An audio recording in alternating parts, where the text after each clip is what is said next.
Finally, tonight's main story. The French President Jacques Chirac has survived an assassination attempt during a Bastille Day parade in Paris. Well, that's the news. Now on BBC One, Panorama hears from children who took allegations of sex abuse to the elders of their church and were called liars. Now the Jehovah's Witnesses are being accused of protecting thousands of child abusers in their ranks from investigation by police. Here's Bexan Paris with a disturbing report.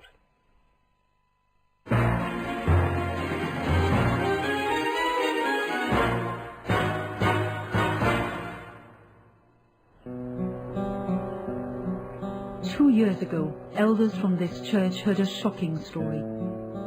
This young woman told them her father was sexually abusing her. The elders called her a liar. I said to them, well, what are you meant to do then if he's doing something wrong? And they said, come to us and you'll deal with it. And I said to them, well, I've already spoken to you and you've told me I'm a liar. The elder sent her home to her father.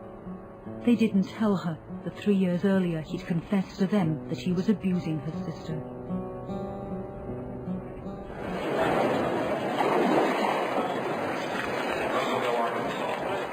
Tulsa, Oklahoma, and a gathering of the church that let this happen.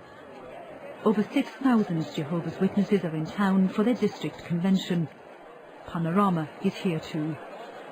We're looking for answers from the leaders of an organization that's under fire, facing mounting allegations that it's shielding abusers, silencing victims, and putting children at risk. It's a worldwide problem that is of epidemic proportions within the organization, and no one knows about it unless your child was molested.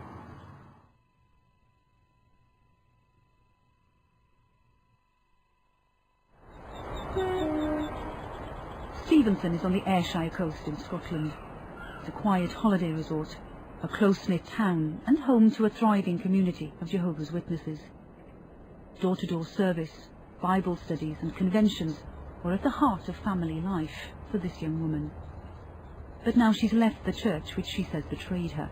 She doesn't want to be recognised. She had a strict religious upbringing, her parents wedded to the biblical principle that the father is head of the household. We'd pray together kind of thing. I mean, we'd pray before meals and we'd pray before going to bed and ask God for help and ask God for forgiveness for anything we've done wrong that day. He was very strict. I was scared of my dad for years. I was really frightened of him. She and her sister spent hours playing alone. Their father taught them that outside influences were bad. He prohibited friendships outside the church. But from the age of 11, her make-believe games hid a painful truth. Her father had started to abuse her.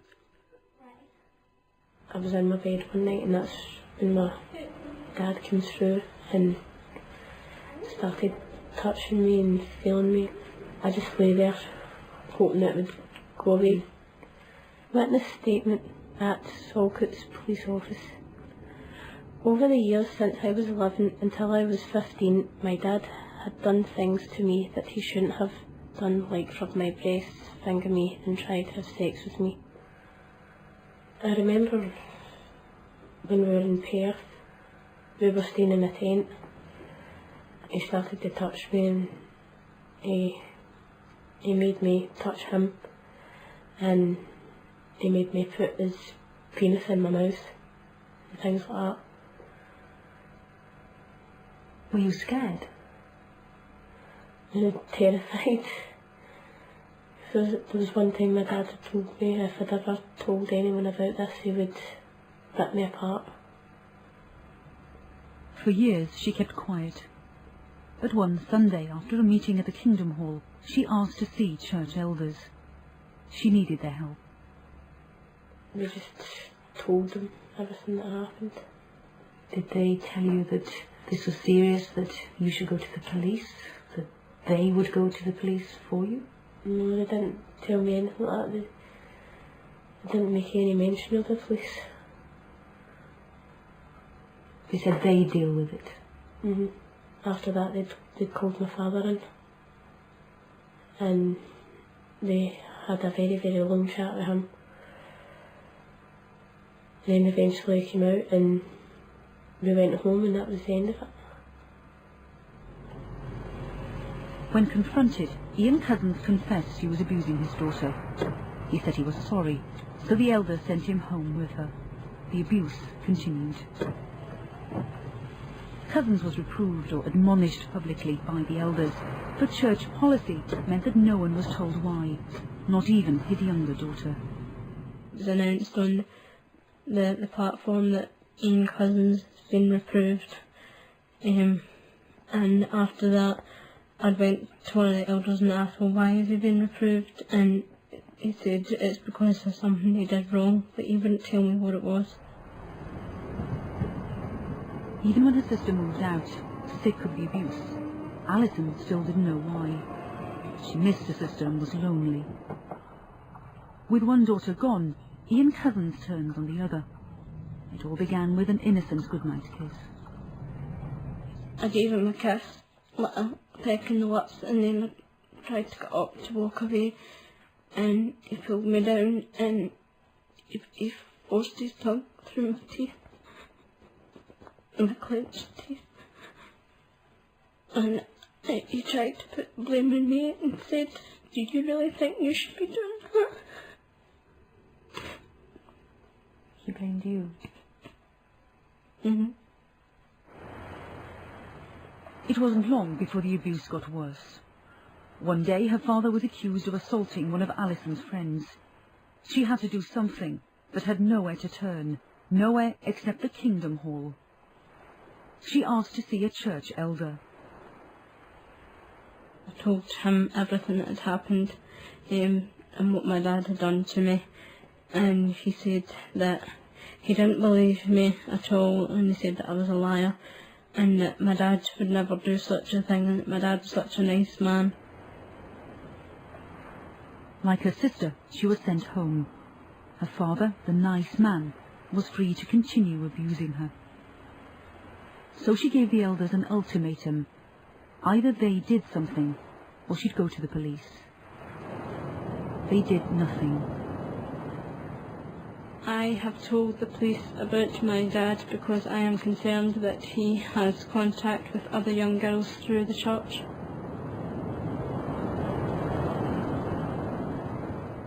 Some of these people gave good statements and very, very positive in their attitude and support of Alison and her sister. Other people felt that they didn't want to be involved and gave a negative statement, and some people refused to speak to us altogether. Why? I have no idea why. They just refused to speak to the police. Were they Jehovah's Witnesses? I believe they were. But they wouldn't help. They wouldn't give a statement to us, no. Only during the police investigation did the whole story become clear to Alison Cousins. Only now did she discover her sister had been abused too. Only now did she find out that her father confessed to elders 3 years earlier. Yet no one had warned her, his next victim. Nobody told me anything. They all basically kept it all under wraps and told nobody what had happened. What they did was keep a record of her father's name and confession on a church database, a register of suspected and convicted paedophiles to be monitored. We asked Alison Cousins to obtain a copy of her records using the Data Protection Act. There, in black and white, was proof that the Jehovah's Witnesses had known for 3 years that her father was a self-confessed paedophile. Yet far from monitoring him, the elders twice turned a blind eye to his abuse of his daughters. When he confessed to church elders, Cousins got a mild rebuke. When he confessed in court, he got 5 years in jail. I believe we were the last to know. They had told several people before coming to the police, and these people had not reported it either to the police or the social services. We have a duty to protect, and if we're not told, we're unable to protect.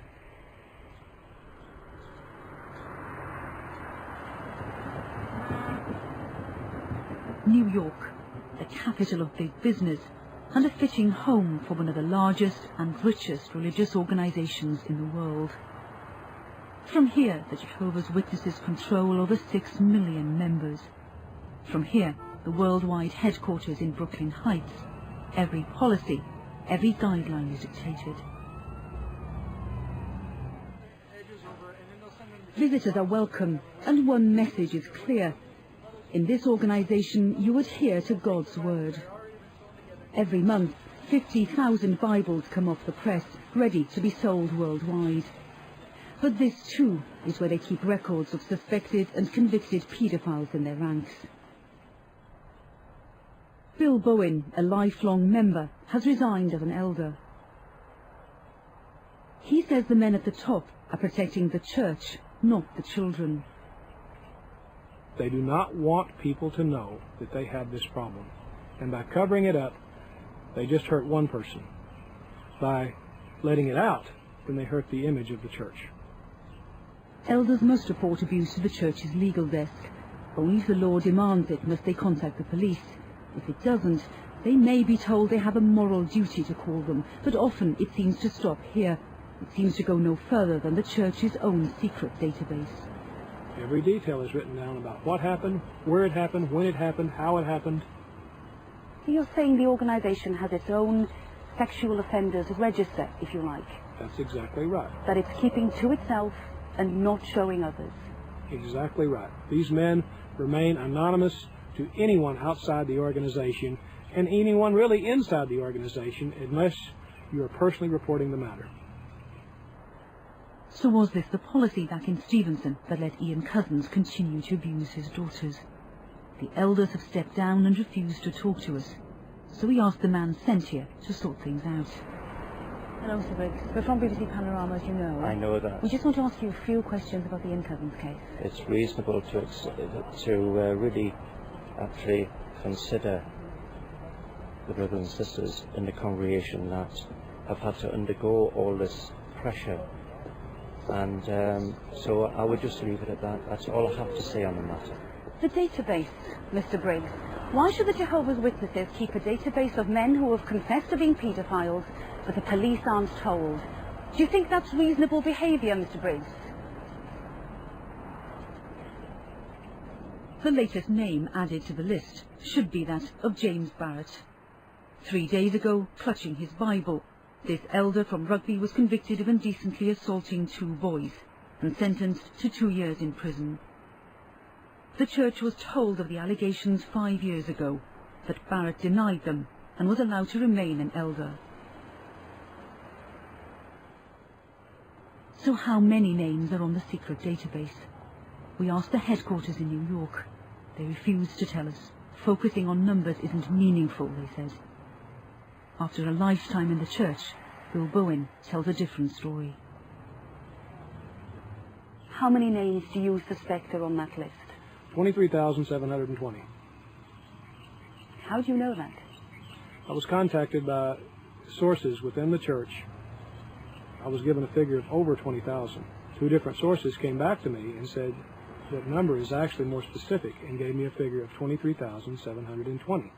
They told me that they had accessed the internal database, and that figure was based on child molesters in the USA, Canada, and Europe. And that's the figure that they were given. Over 20,000 names on a secret database. That's why these people say the church has to listen.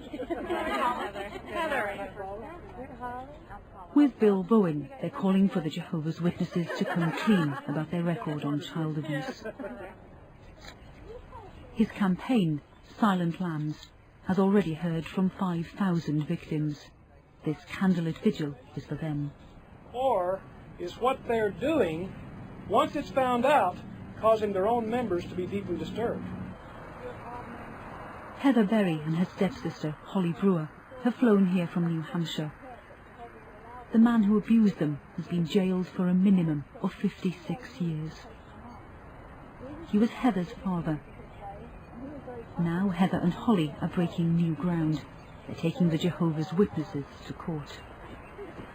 I'm Heather from New Hampshire. I don't want to tell my story, but I've heard the word victim too many times today. And all of us are standing out here today. We're standing tall and proud and saying this happened and then it can't happen, and we're survivors.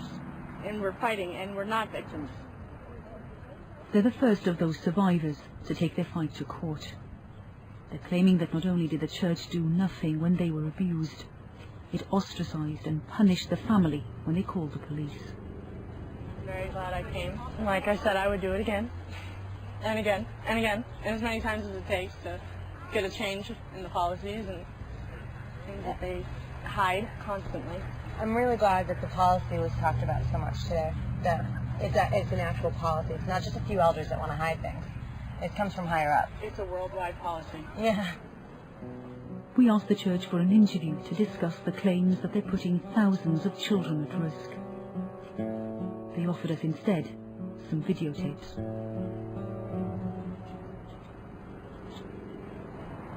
Here we have it, a box full of tapes, in fact. Jehovah's Witnesses response, progressive understanding of paedophilia, education through publications, and one marked policies, and I'm told that's where we should get some answers. That night we watched the tapes looking for those answers.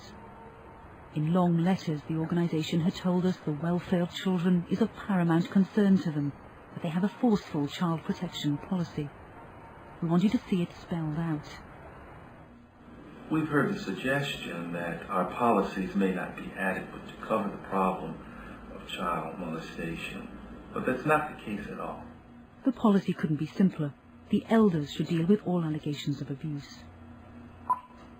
I think that's a very good policy, that the elders, essentially would take charge of the situation of reporting the abuse to the authorities. But the authorities they're told to contact aren't the police. It's their own legal desk. Fact of the matter is, we have a very aggressive policy to handle child molestation in the congregation, and it is primarily designed to protect our children. So how aggressive is it in practice? Just over a year ago, Bill Bowen rang the legal desk in New York, asking how he should handle an allegation of abuse in his congregation. The advice he was given has little to do with protecting the victim. He was told to go back to the man accused. You just ask him again, now, is there anything to this? If he says no, then I would walk away from it. Yeah. Leave it for Jehovah. He'll bring it out. Yeah. But don't get yourself in a jam. Leave it for Jehovah. That, according to thousands of victims, is the Jehovah's Witness child protection policy laid bare. No one knows more about that than Sarah Poisson. Holly Brewer and Heather Berry's mother knows her loyalty to the church cost her daughters dearly. Paul Berry, her husband, beat them. She suspected worse, that Heather was being sexually abused, and went to the elders. I could tell from their looks on their faces that I'd done a bad thing, that I had spoken against my husband, which is a bad thing. And so their solution was that I should be a better wife and I should pray more. That was their solution. That's how I could stop him from battering us. I assumed they were right. They had to be right, because they know everything, because they're God's representatives on earth. She couldn't convince them, but she was convinced that Paul Berry was sexually abusing their daughter, Heather. When I was about 3 years old, I started displaying behavior that no 3-year-old in their right mind would display, and I was throwing stools out of 2-story windows, and I was, I went to Boston Children's Medical Hospital in the psychiatric ward when I was 3 because she found me stabbing myself with a screwdriver in the arm in the kitchen. He came to me in the blackened night, hands outstretched. There was no fight. The masked man slowly became familiar with my shape, gently rubbing his hands on me, every nook, cranny, and gate. My child, you are so sweet, so perfect and right. Then I knew nothing but defeat. I tried not to think about the abuse as much as possible. I mean, like, there was the physical abuse, there was the verbal abuse, and there was the sexual abuse, and when none of it was happening, that was ideal, and that's what I tried to focus on the most. And all the while, you were going to the Kingdom Hall every Sunday? You were going to meetings during the week? We were going out door-to-door service. Time and again, the girls were told to wait outside while their mother begged local elders for help. Time and again, they saw her sent home to pray harder and be a better wife. Holly, too, had her own story to tell.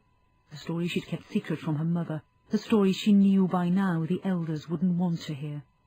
Her instinct was to tell the local policeman, but after years in the church, she just couldn't. Holly would actually tell me that she was very angry about things at home, and she did, on more than several occasions, tell me that someday, Sergeant Zeller, I'm going to tell you something that happened to me. And I always told Holly, when you're ready, I'll be there. You know where I am. Her mother saw the elders more than a dozen times, but remarkably, it never struck Sarah Poisson to look for help outside the church. You can say that your children's lives are in danger, and in the same breath that you couldn't possibly go to the police. How can that be? Because God would not want that. It would never have occurred to me. And even if it had, I would not have done it. Because he's a man. He's a baptized male, and he's a ministerial servant, and I was a woman, and they're kids. And that's even worse than being a woman. These things need to stay in this room. I heard that many, many times. You need to pray about it more. I can show you my Bible. It's paper thin. I still have it. It's all worn out. Did a lot of praying. After you were told them that her father was actually abusing Heather, nothing changed? No. No. Well, yeah, things changed. They got a lot worse for me. In the end, the decision was taken out of her hands. In school, bruises were noticed on her children. Social workers were told.